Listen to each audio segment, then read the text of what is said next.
In this week's video, we're going to do problem 10.14 in your textbook, which is on page 405. And the problem involves creating a date class called MyDate. So I'm going to make a new project here. And I'll call that problem 10.14. And then I'm going to go in and make a new class, which I will call MyDate.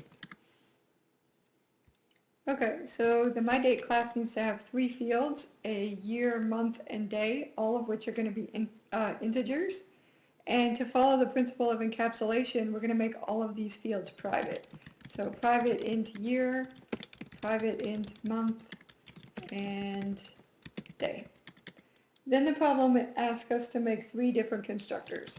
The first constructor takes no arguments and initializes the date to the current day. So to do this, we're going to get the current system time from the computer. So we call system.currentTime, there we go, current time in milliseconds. And then we're going to make this easier, we're going to use the Gregorian calendar class that's built into Java. So this class is described in chapter 8 of your book, specifically for programming exercise 8.5. And we can also go and Google for the Java API. And then on the left here, we'll see Gregorian calendar. And you can go to this and see instructions on how to use it at the beginning. And then also all of the fields and methods that are associated with this class. So I'm going to make a new calendar object. And I'm just going to call it temp and set it equal to a new Gregorian calendar. And then I need to import these classes so that I can use them in my program.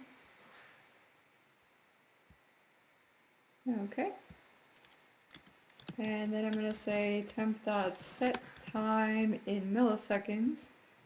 And I'm just going to set that to the current system time.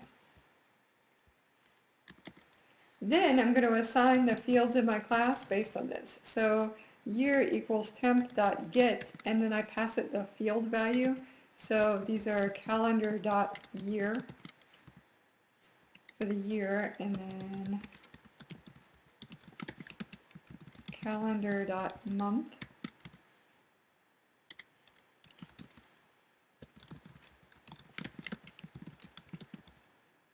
And then for day, there's several of them. Day of the week is like Sunday is 0, Monday is 1, and like that. Day of the month is what we want. So day of month.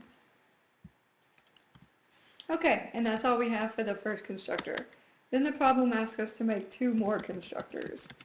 So the next one is going to take as an argument the current the time in milliseconds that we want this date to be set to. So it can reuse most of this code. The only difference is rather than getting the time from the system, we're going to use whatever the user passes in. And then the last constructor is just going to take explicit values for the day, month, and year.